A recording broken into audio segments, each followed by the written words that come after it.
Well, good morning, folks, and thank you all for coming to the fourth day of events for the GRCC Social Science Department's Race and Ethnicity Conference. My name is Bob Hendershot. I teach world history here at the college, and it's my pleasure this morning to introduce our first speaker of the day, Dr. Gary Burbridge. His impressive credentials include a Bachelor of Arts degree from Grand Valley State University. He earned his Master's of Arts in History at Ball State University. And he took his PhD at the Union Institute, right, specializing in Native American studies. As a full-time professor here at the Social Science Department, Dr. Burbridge teaches a variety of courses in anthropology, sociology, and history. And he's long been an integral member of the Irish Foreign Studies program that we operate here at the college. Indeed, Dr. Burbridge has served the college community in many ways, including in various administrative posts over the years as Assistant Dean of the School of Arts and Sciences, as the Associate Provost and Dean of the School of Arts and Sciences, and as the Chairman of the Behavioral Sciences Department. He's also been a leader in our college's sustainability efforts via the College Sustainability Team and the Michigan Campus Sustainability Consortium. He's also been a very active member in our community, serving as a board member of the World Affairs Council of Western Michigan, and as well as on the board of directors of the John Ball Zoological Society, of which he was also president from 1989 to 2001. This morning, Dr. Burbridge is going to be presenting a talk titled Sherman Alexie, right? The novels and short stories of Sherman Alexie, Moving Away from the Margin. Ladies and gentlemen, please help me to welcome Dr. Gary Burbridge. Thanks, Bob.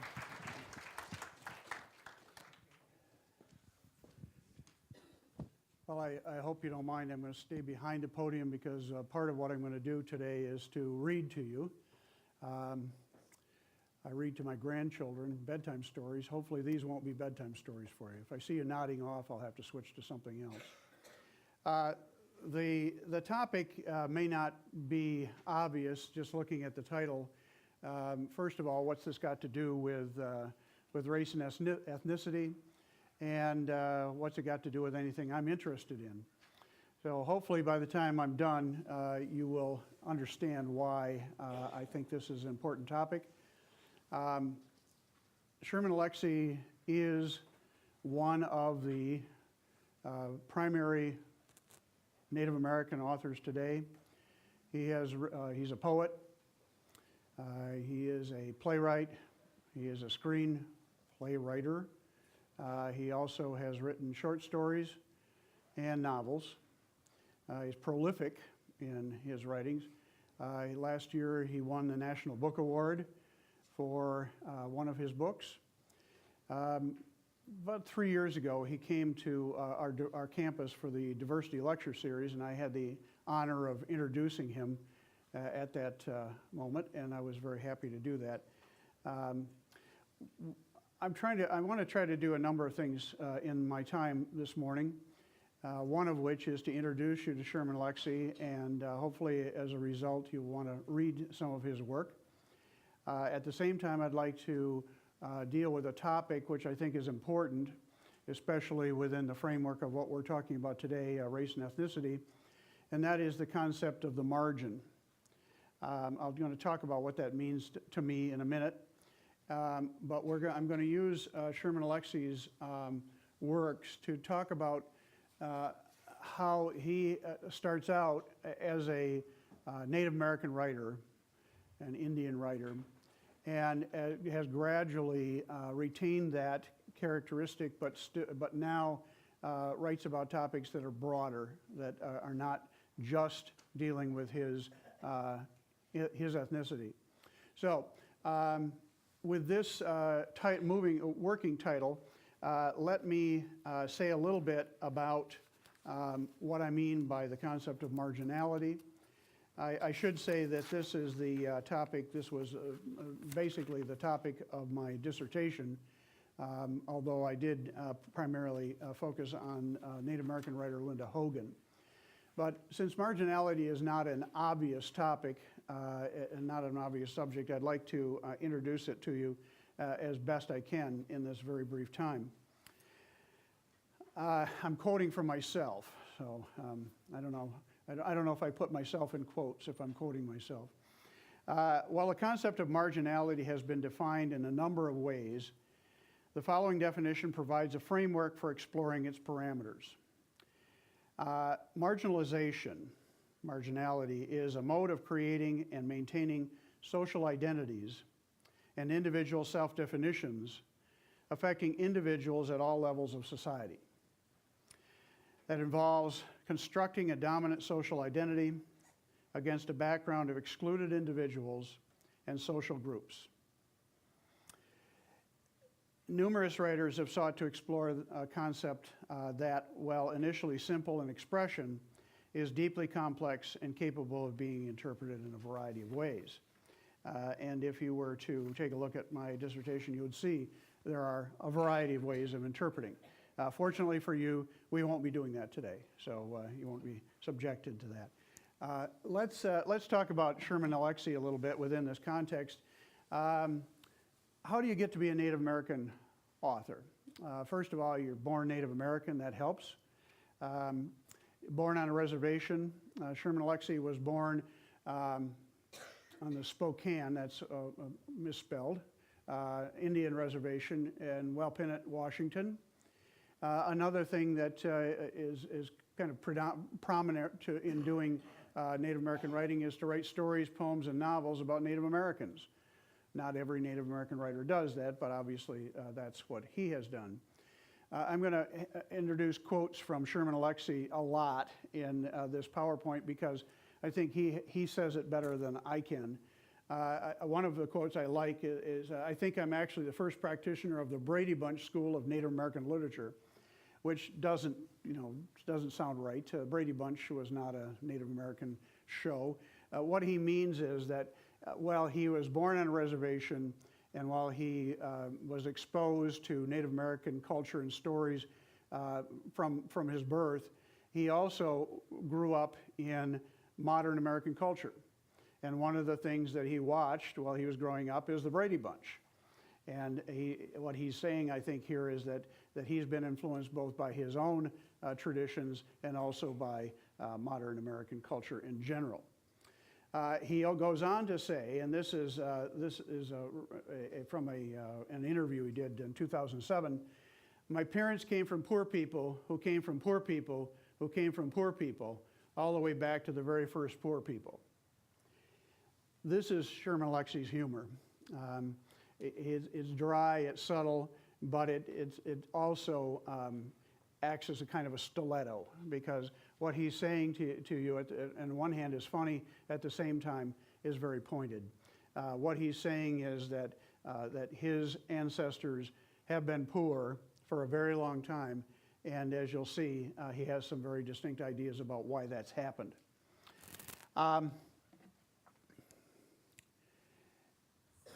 Another question that often comes up when we're talking about Native American literature is this term Indian.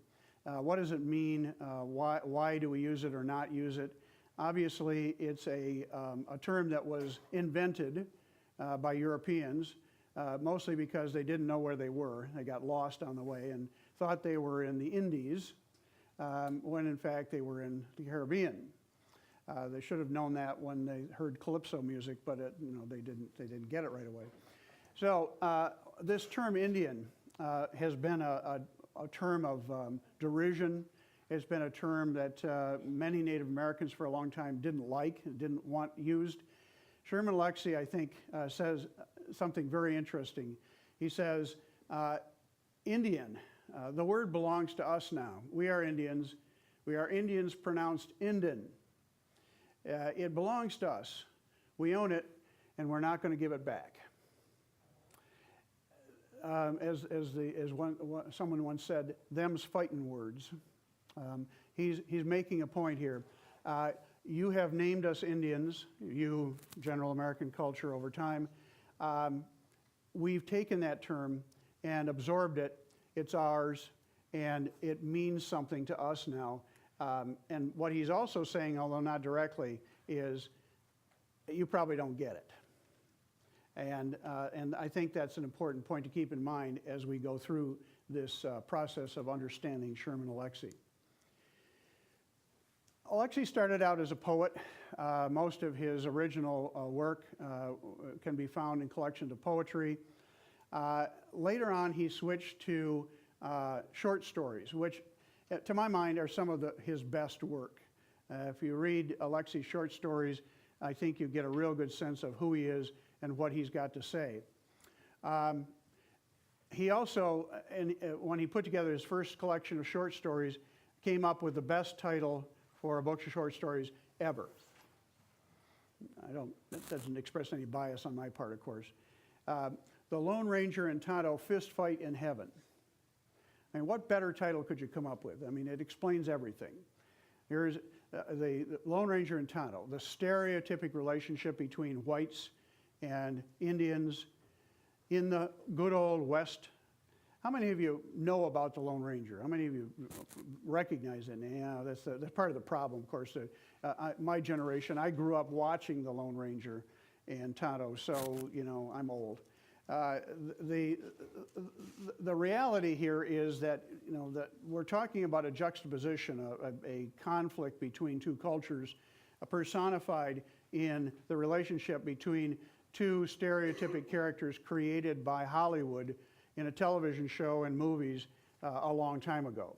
And those stereotypes have been remarkably difficult to remove. They still exist today. It's what some people call the John Wayne version of history. And if you've ever watched any John Wayne movies, you get an idea of what that's about. Now, I'm not going to read every quote here, but I do think that it's important that you take a look at these and hear what he has to say. One of the things he's talking about in what are called the res stories, reservation stories, is getting away from the reservation. One of the key things he says to young people is get away from the reservation. Don't stay there. Don't live there. It's a bad place to be. He also expresses in these quotations that one of the things he learned on the reservation is that life is hard, and one of the things he learned how to do very early on was to fight. He learned that fist fights were a way to resolve conflict, probably more often than anything else. And then he ran into some problems when he moved off the reservation and moved into a white high school. And when I say white, I mean he was the only Native American in that school.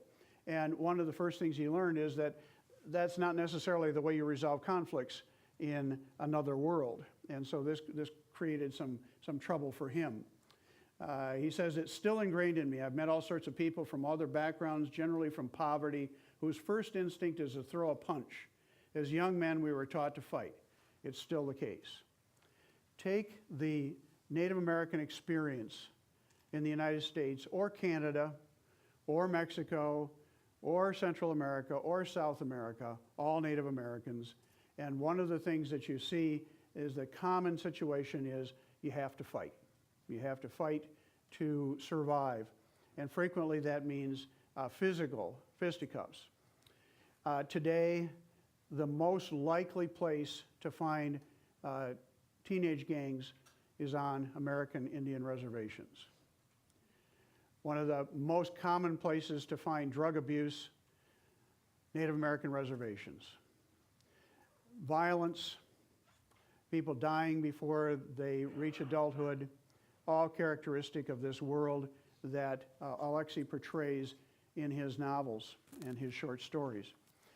Now, I apologize to you if some of what I'm going to read seems somewhat disjointed. I ask you to listen to his words and to take it on faith that when I'm done, it'll kind of make some sense. It'll kind of fit together. Quoting from one of the stories in The Lone Ranger and Tonto, Fist Fight in Heaven. On a reservation, Indian men who abandon their children are treated worse than white fathers who do the same thing. It's because white men have been doing this forever, and Indian men have just learned how. That's how assimilation can work. This is Alexie humor. It's dark. My mother did her best to explain it all to me, although I understood most of what happened. Was it because of Jimi Hendrix, I asked her. Part of it, yeah, she said. This might be the only marriage broken up by a dead guitar player. The story is about his father, the character's father, who portrayed himself as the only hippie Indian. He claims to have been the only Indian who heard Jimi Hendrix play the Star-Spangled Banner at Woodstock. There's a time for everything, isn't it? Indian, Northwest American Indian term, which basically means kind of, do you get it? Do you understand? I guess your father just likes to be alone more than he likes to be with other people, even me and you. Another theme that runs through his work is the theme of relationships between fathers and sons. And it's not an easy one. We know it's not an easy one in any culture, but in Native American cultures, it often is a problem. He goes on to say in another story, it's hard to be optimistic on the reservation. When a glass sits on the table here, people don't wonder if it's half filled or half empty. They just hope it's good beer. Still, Indians have a way of surviving. But it's almost like Indians can easily survive the big stuff. Mass murder, loss of language and land rights. It's the small things that hurt the most. The white waitress who won't take an order, Tonto, the Washington Redskins. Are you listening?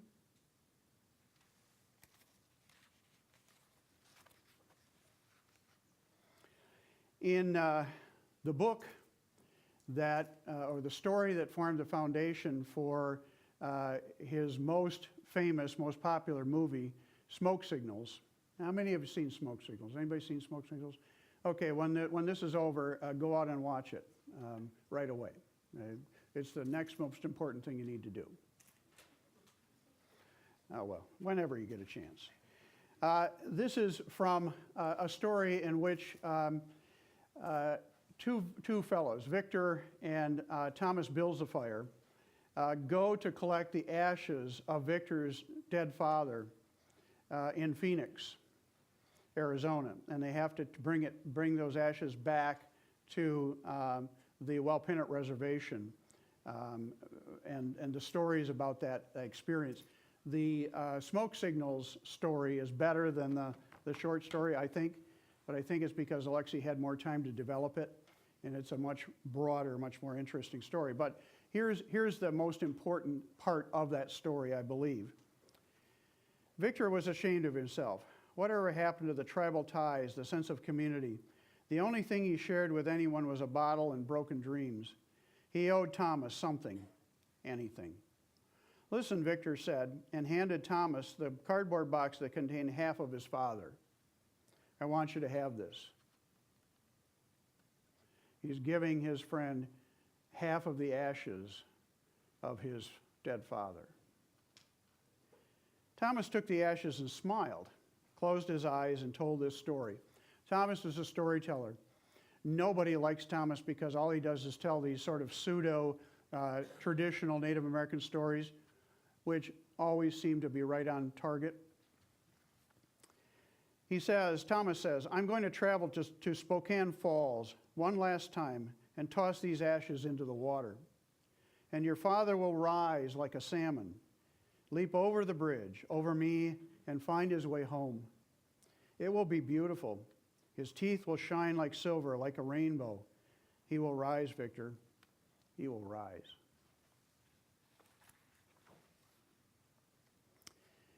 One final quote from this book. The context of the story, I guess you don't really need to know. It's just a very, very, to my mind, moving quotation. And finally this. When the sun was falling down so beautiful, we didn't have time to give it a name. She held the child born of white mother and red father and said, both sides of this baby are beautiful.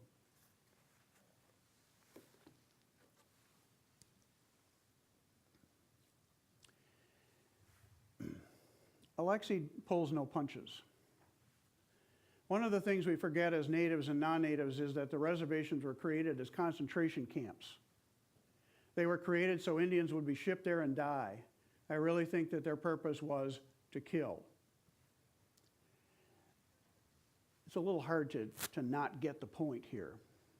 And Alexie believes this very strongly. He believes that the purpose of reservations was, in fact, to eliminate Indians. There were basically three ideas about Indians up until the 1890s. One was extermination. Another was assimilation. And the third was isolation. And the reservations represent isolation. He reinforces his idea by saying almost 70% of natives live off reservations now. The flight from the reservation just keeps happening. And he's essentially saying this is what should happen. This should be it. Can't hear me? Is that better? Technology is good.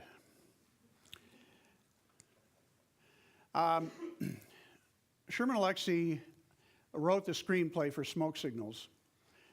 Smoke Signals became quite a popular film. Many people have seen it and enjoyed it, not because it's a fun, uplifting film, but because I think it's a poignant portrayal of the situation faced by two characters that comes from the story that I just read. It became kind of a mainstream film, and I think it kind of surprised him that it did, because as he points out in another interview, Indian films don't become mainstream films. You know, maybe westerns with John Wayne, but films produced by Indians, films about Indians by Indians don't become mainstream films. And so this is a bit of a surprise that this happened.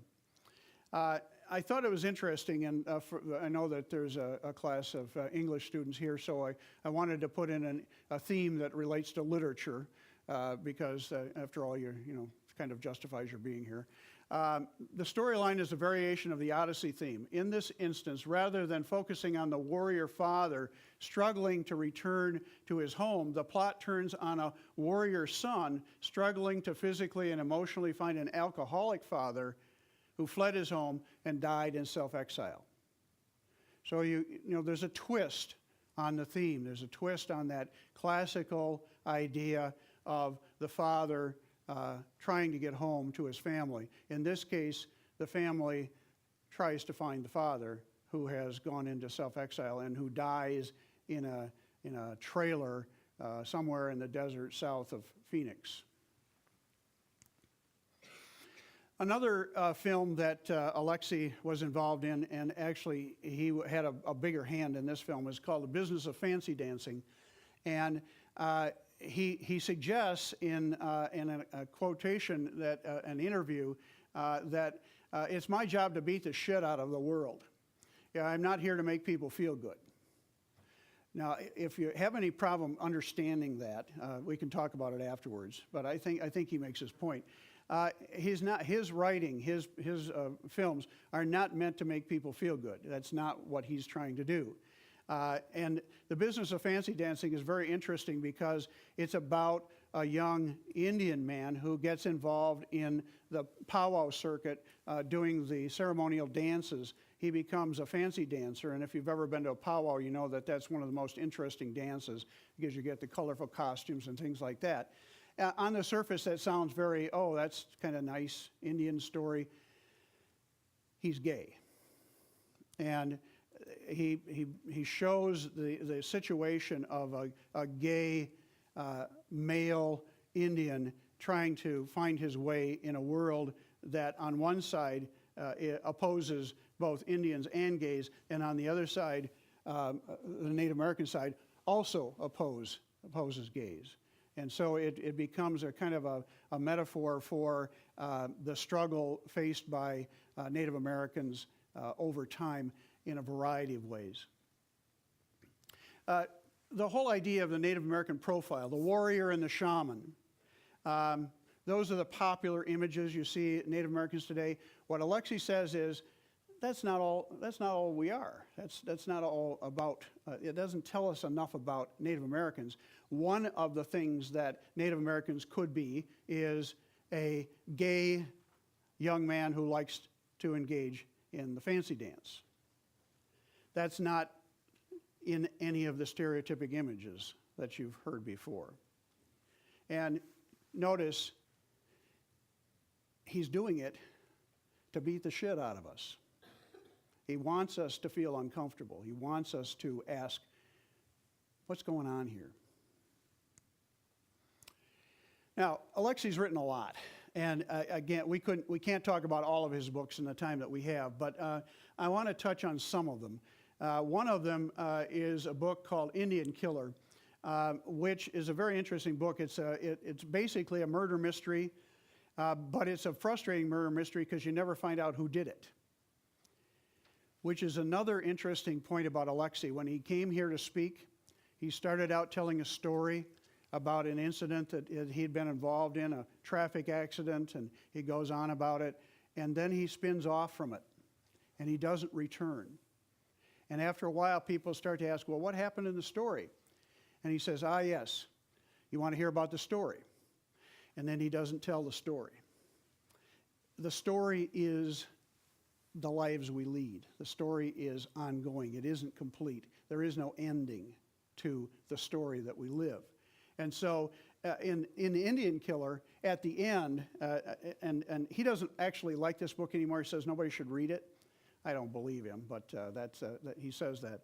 At the end, one of the characters who appears to be maybe the killer and psychotic, but also the hero, ends up in New Mexico, in Chaco Canyon, dancing the ghost dance. Anybody know about the ghost dance? A couple of people in the room do. The idea of the ghost dance is that if you do it successfully, the white people will go away.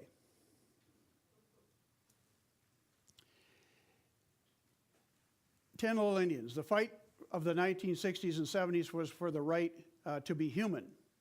And now we're being human. Think about that a little bit. What's he saying? Saying the struggle is not the point. The struggle is, the resolution of the struggle is the point. And if we reach a point where Indians are human, you don't have the struggle anymore. And that's a different twist on things. That's a different way of looking at this whole issue, because we have a tendency to continue to look at everything as the struggle, as the battle to accomplish the goal. Now, I'm going to read a segment of a short story from 10 Little Indians. And it's only part of the story, but it's kind of long, so please put up with this. And please listen. The story is called, What You Pawn, I Will Redeem. One day you have a home, and the next day you don't. But I'm not going to tell you my particular reasons for being homeless, because it's my secret story, and Indians have to work hard to keep secrets from hungry white folks. I'm a Spokane Indian boy, an interior Salish, and my people have lived within a 100-mile radius of Spokane, Washington for at least 10,000 years. I grew up in Spokane, moved to Seattle 23 years ago for college, flunked out within 2 semesters, worked various blue and bluer collar jobs for many years, married 2 or 3 times, fathered 2 or 3 children, and then went crazy. Of course, crazy is not the official definition of my mental problem, but I don't think asocial disorder fits it either, because that makes me sound like I'm a serial killer or something. I've never hurt any other human being, or at least not physically. I've broken a few hearts in my time, but we've all done that. So I'm nothing special in that regard. I'm a boring heartbreaker at that, because I've never abandoned one woman for another. I've never dated or married more than one woman at a time. I don't break hearts in pieces overnight. I broke them slowly. and carefully. I didn't set out any land speed records running out the door. Piece by piece, I disappeared. And I've disappeared ever since. But I'm not going to tell you any more about my brain or my soul. The theme of leaving. I've been homeless for 6 years. If there's such a thing as being an effective homeless man, I suppose I'm effective. Being homeless is probably the only thing I've ever been good at. I know where to get the best free food. I've made friends with restaurant and convenience store managers who let me use their bathrooms. I don't mean the public bathrooms either. I mean the employees' bathrooms, the clean ones hidden in the back of the kitchen or pantry or the cooler. I know it sounds strange to be proud of, but it means a lot to me, being trustworthy enough to piss in somebody else's clean bathroom.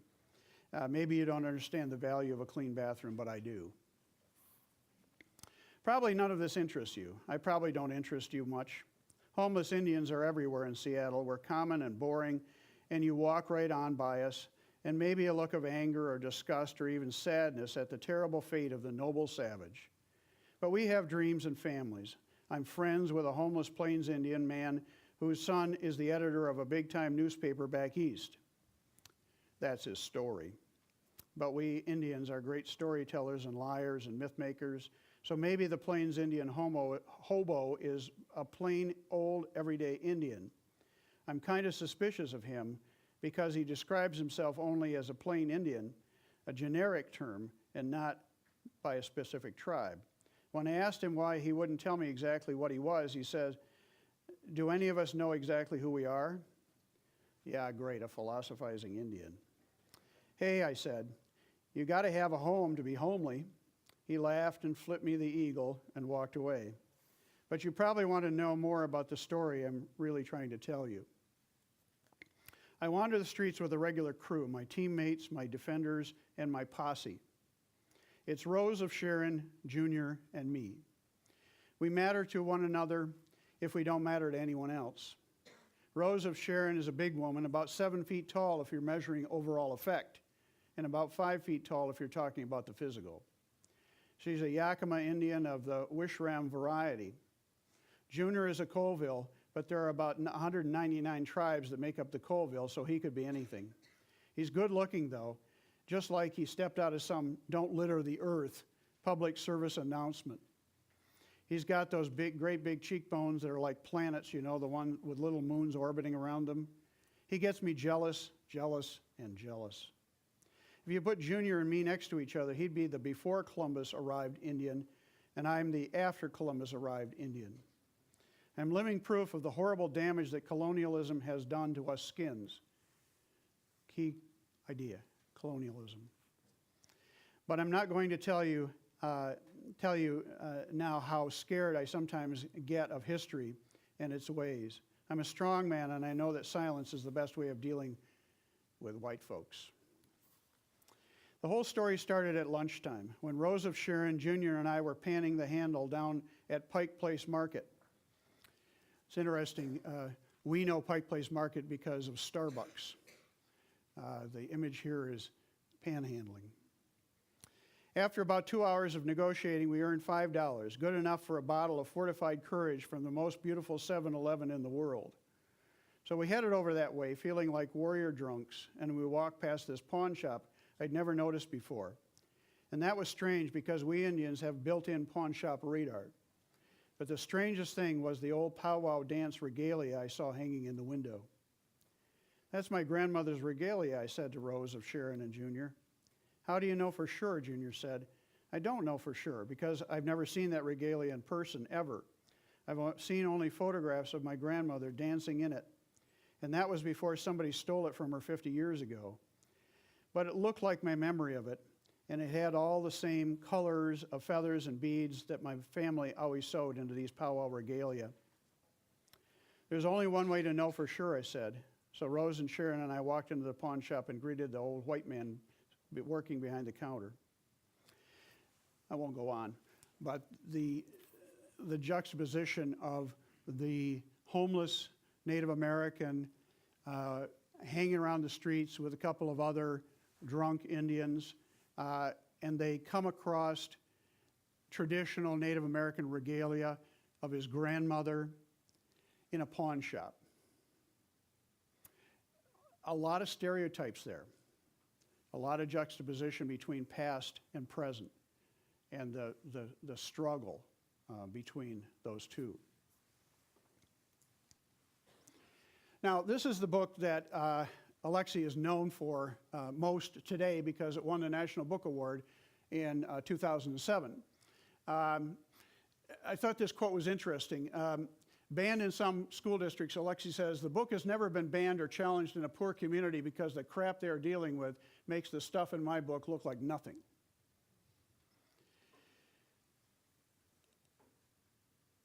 For 15 years now, Alexie has explored the struggle to survive between the grinding plates of the Indian and white world.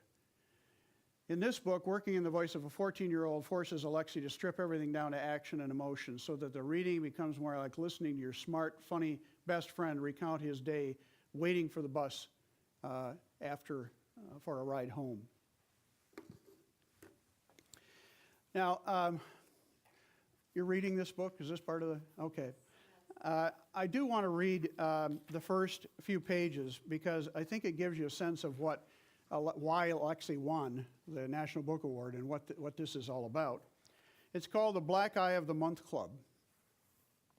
I was born with water on the brain.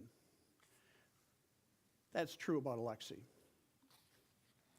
Okay, so it's not exactly true. I was born with too much cerebral spinal fluid inside my skull, but cerebral spinal fluid is just the doctor's fancy way of saying brain grease. And brain grease works inside the lobes like car grease works inside an engine. It keeps running smooth and fast.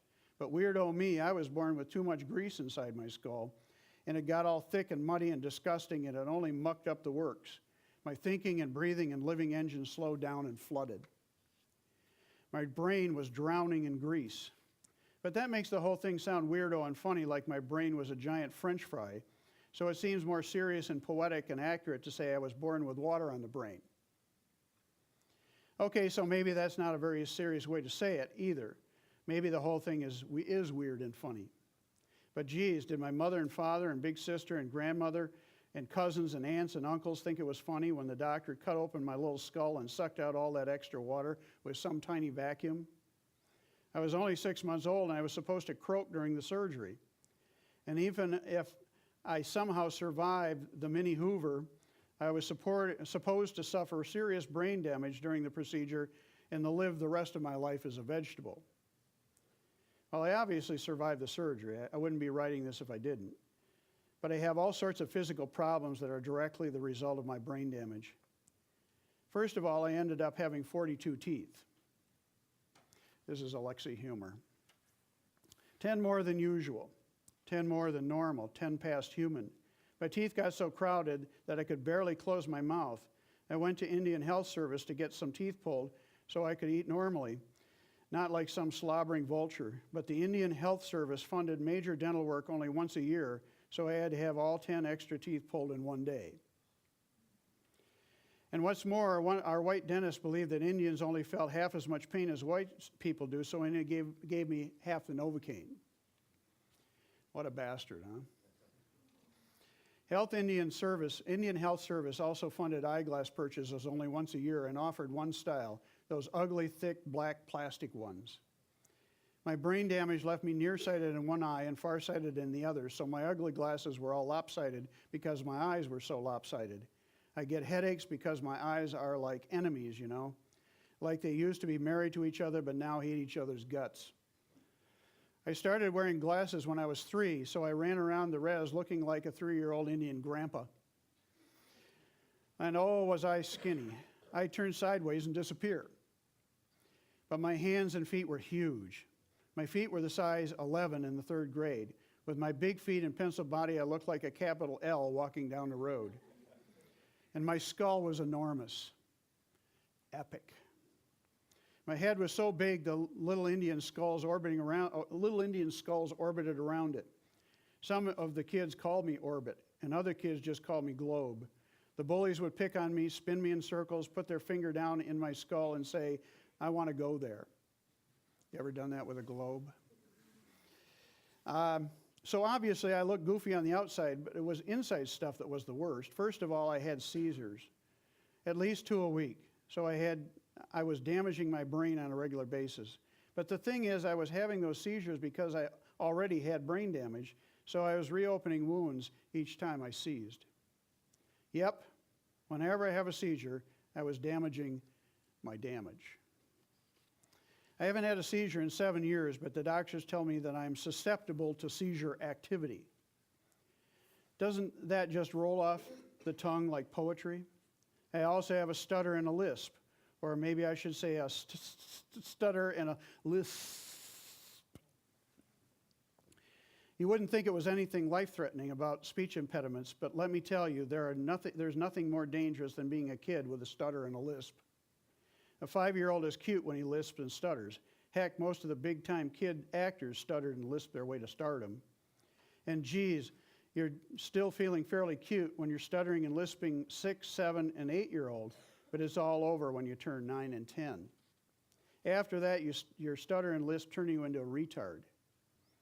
And if you're 14 years old like me and you're still stuttering and lisping, then you become the biggest retard in the world. Everybody on the res calls me a retard about twice a day. They call me retard when they are pantsing me or stuffing my head in the toilet or just smacking me upside the head. I'm not even writing down this story the way I actually talk because I'd have to fill with stutters and lisps, and they'd be wondering why you were reading a story by such a retard. Do you know what happens to retards on the res? We get beat up, at least once a month. Yep, I belong to the Black Eye of the Month Club. Sure, I want to go outside. Every kid wants to go outside, but it's safer to stay at home. So I mostly hang around alone in my bedroom and read books and draw cartoons. I draw all the time. I draw cartoons of my mother and my father, my sister, my grandmother, my best friend Rowdy, and everybody else on the res. If you read the book, you look at the cartoons because they really are good. They really help the story. I draw because words are too unpredictable. I draw because words are too limited. If you speak and write in English or Chinese or Spanish or any other language, then only a certain percentage of human beings will get your meaning. But when you draw a picture, everybody can understand it. If I draw a cartoon of a flower, then every man, woman, and child in the world can look at it and say, there's a flower. So I draw because I want to talk to the world, and I want the world to pay attention to me. I feel important with a pen in my hand. I feel like I might grow up to be somebody important, an artist, maybe a famous artist, maybe a rich artist. That's the only way I can become rich and famous. Just look at the world. Almost all the rich and famous brown people are artists.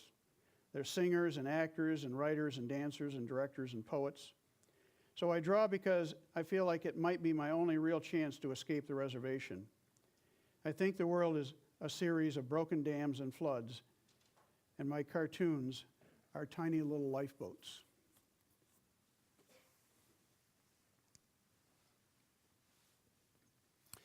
One of the things you'll notice about Alexie's literature is that there are, like any author, there are themes.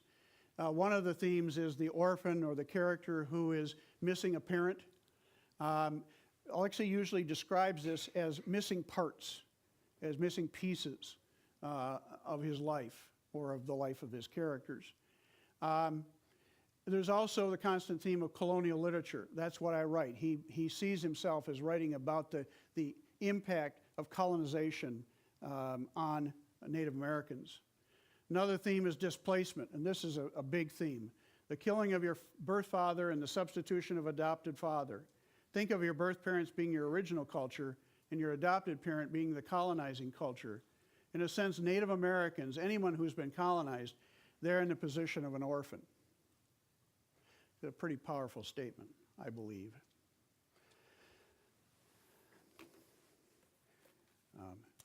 Take heart, I only have 2 more readings to do, if you don't like this. Flight. Who can survive such a revelation? It was father love and father shame and father rage that killed Hamlet.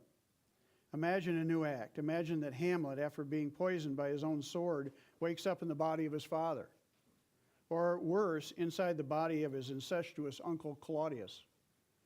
What would Hamlet do if he looked into the mirror and saw the face of the man who had betrayed and murdered his father? And what should I do now that I am looking into the mirror at the face of a man who betrayed and abandoned my mother and me? He sees his father. If I had a sword, I might slide it into my belly and pull upward until I fell dead, but I have no weapon. And what satisfaction is there in killing a man who wants to die? All my life I've been wanting to see my father, to meet him for the first time. I've wanted to ask him questions, to interrogate him, to stare at his face in the mirror.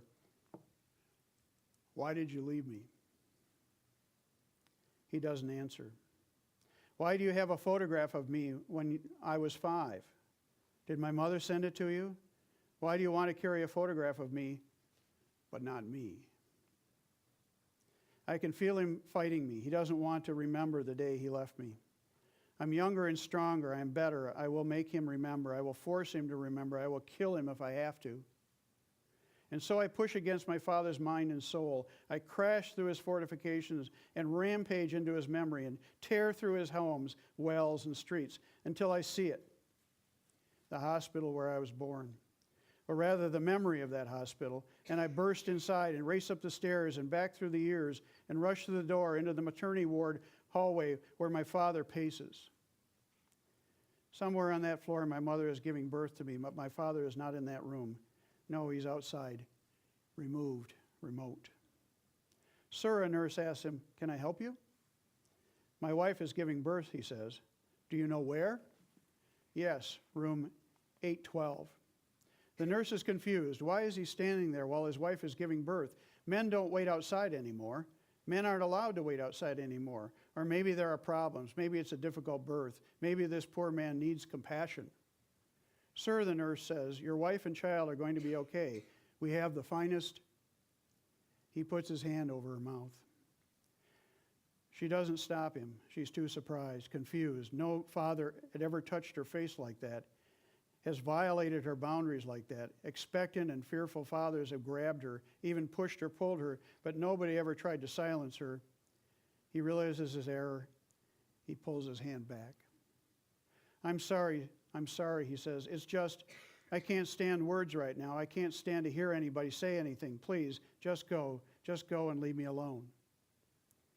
She quickly walks away, wondering briefly if she should call security, but then realizes that the man has enough problems. She knows he's just a weak man ashamed of his weakness. She prays for him. Dear God, she thinks, help this man become a better man than he is now. My father doesn't feel our prayers. He only feels a sharp pain in his chest. Something has broken.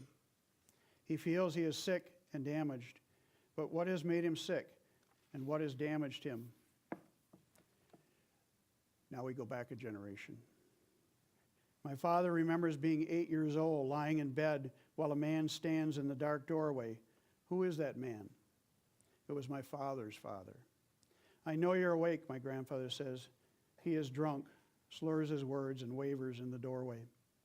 My father doesn't move. He believes that his father will go away if he doesn't move. It's a magic spell that gets repeated every Friday and Saturday night. Your mama said you went out shooting today, grandfather says. When my father hunts, he imagines the animals, the targets, are his father. Did you bring anything down? Grandfather asks. My father imagines pressing the rifle barrel against my grandfather's temple, imagines pulling the trigger. Did you kill anything? Any meat? Grandfather asks. That day, my father shot at and missed 3 quail and 1 deer. I asked if you got any meat, grandfather says. My father doesn't want to tell the truth. The truth will get him hurt. A lie will also get him hurt. He's going to get hurt no matter what he does. If you don't answer my question, boy, I'm going to get mad. Silence. I'm going to ask you one more time, grandfather says. Did you shoot anything today? No, my father says. Jesus, grandfather says, what good are you? What kind of man are you? Ain't I taught you how to shoot? And you waste my time and my bullets and my energy? You're just a pussy boy. I can't believe you're a part of me. I wish you'd just go away. And then my grandfather leaves my father alone in the dark. My father wants to weep. He wants to cry out for his father. He wants to be forgiven, to be loved. But if he speaks, He will only be ridiculed again. He will only be diminished. And then my grandfather walks back in the room. He stands over my father. I want you to know what I know, my grandfather says. You ain't worth shit now, and you ain't ever going to be worth shit. My father stares at a stain in the ceiling. He has memorized the shape of that stain. Say it, my grandfather says. Say what, my father asks. Say you ain't worth shit. My father wants to resist, to rebel, but he knows the punishment will end only if he submits. I ain't worth shit, my father says. Say it again. I ain't worth shit. Louder. I ain't worth shit, my father screams. Louder. I ain't worth shit, my father screams. I ain't worth shit. I ain't worth shit. I ain't worth shit. I ain't worth shit. My father screams long after my grandfather has left the room. And now my father, whipped and bloody by his memory, stops pacing in the hospital hallway. Somewhere on this floor, my mother is giving birth to me, but my father cannot be a participant. He cannot be a witness. He cannot be a father. And so he runs, and as he runs, he closes his eyes. And as he closes his eyes, I close my eyes. Oops, wrong one.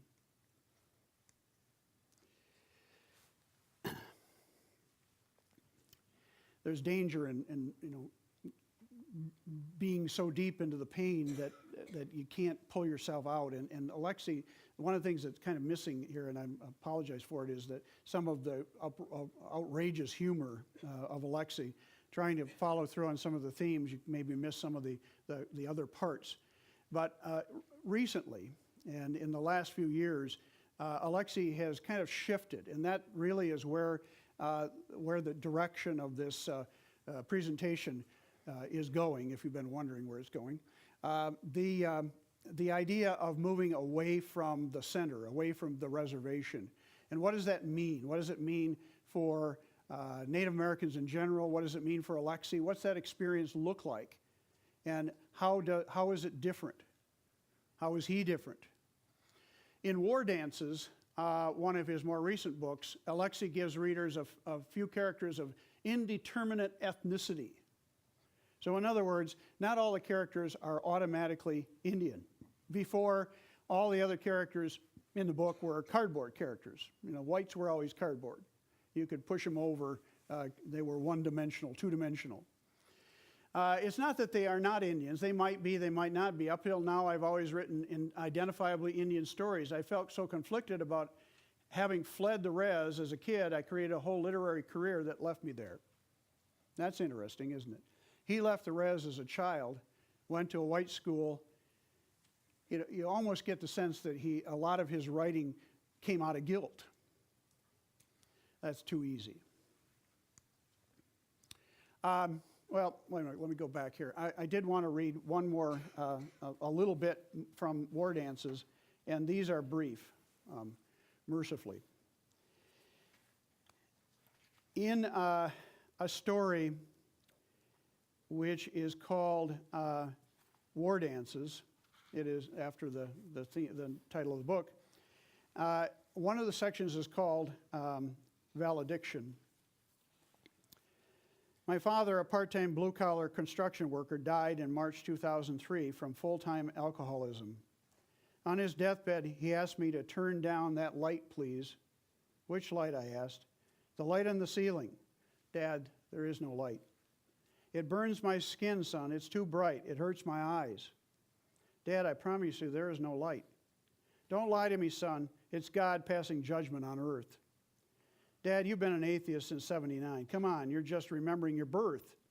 On your last day, you're going back to your first. No, son, it's God telling me I'm doomed. He's using the brightest lights in the universe to show me the way to my flame-filled tomb. No, Dad, these lights were in your delivery room. If that's true, son, then turn down my mother's womb. That's funny. We buried my father in a tiny Catholic cemetery on a reservation. Since I am named after him, I had to stare at the tombstone with my name on it.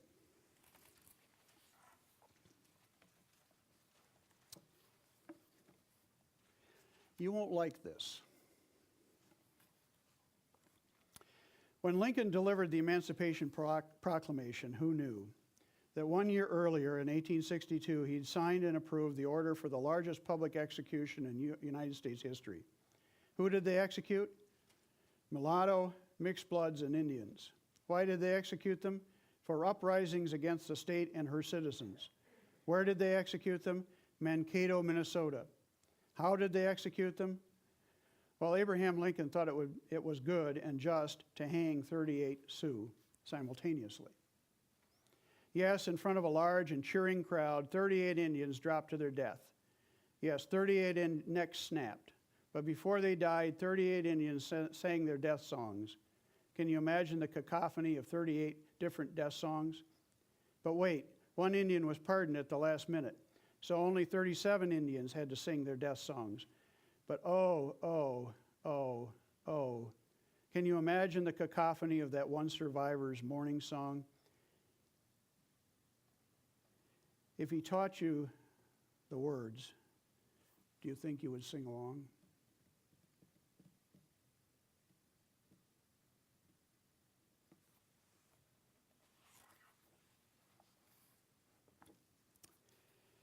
In a story called Big Bang Theory, do you think the universe is expanding or contracting?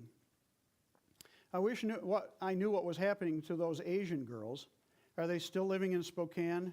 Do you realize how much they meant to me? Did they love me? Or was I just a sad-ass kid who needed their help? If I could talk to them, I would tell them this creation story. A bonnet-head shark in Omaha, Nebraska conceived and gave birth to a baby that soon died. But this mother shark had never shared water with a male. Scientists were puzzled, so they performed a DNA test and discovered the dead baby had only its mother's DNA. Yes, that bonnethead shark had given virgin birth. Do you think this is amazing? Well, it's not. Dozens of species of insects give virgin birth. Crayfish give virgin birth. Some honeybees give virgin birth. And Komodo dragons, yeah, those big lizards give virgin birth too. Geez, one human gives virgin birth, and that jumpstarts one of the world's great religions. But when a Komodo dragon gives virgin birth, do you know what it's thinking? It's thinking, this is Tuesday, right? I think this is Tuesday. What am I going to do on Wednesday? He ends this book with a poem called Food Chain.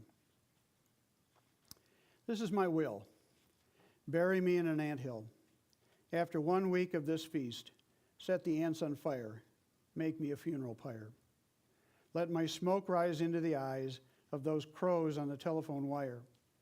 Startle those birds into flight with my last words. I love my life.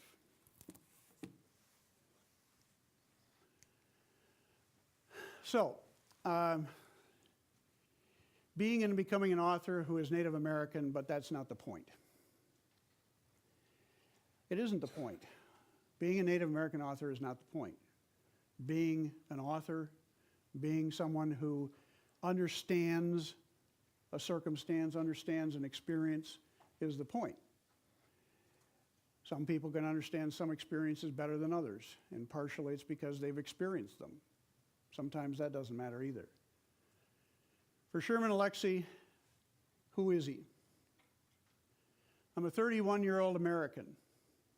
I always tell people that the 5 primary influences in my life are my father for his non-traditional Indian stories, my grandmother for her traditional Indian stories, Stephen King, John Steinbeck, and there they are again, the Brady Bunch. Don't get too serious. Don't get too serious. Even when you're talking about the most difficult, painful, serious things in the world, you got to maintain a little bit of light. This is an interesting comment from 2009. I think my anger now, rather than being focused on my Indian identity, is directed towards most of the planet. I recognize now that the conditions that Indians are living in are the conditions that poor people everywhere are living in. I'm still furious. It's just that I'm older and I carry around anger and to carry around anger like that kills you. You can't stay that angry that long. So why is it that I like Sherman Alexie? I was tempted to say, why is it you will like Sherman Alexie? And I thought that was a bit presumptuous on my part. So I'll just tell you why I like him, and you can do whatever you want. First of all, he's really funny. Now, granted, some of the stuff I read today was not funny, but laced in the pain is the humor. He's a great storyteller. He invents these wonderful scenarios, these wonderful circumstances that are extremely entertaining. He helps me to understand a different perspective on the American dream, the view from the side of the colonized as opposed to the colonizer. He says one of the ways in which colonization works is that it destroys family units and it destroys generational contact. I had no grandparents because they died for various colonial reasons. Without that connection to grandparents, I lost my connection to my history. This is the experience of Native American cultures. The loss of their history and the attempt to try to find it. So what's the conclusion? He says it better than I could. I always wanted to be on the edge of offending someone, of challenging one notion or another, and never being comfortable not only with myself or with my own politics or my characters' politics or their lives, but with everyone else's. Humor is really just about questioning the status quo. That's all it is.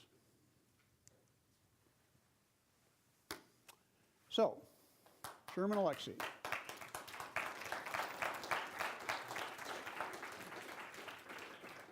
I will be glad to answer any questions you might have. Any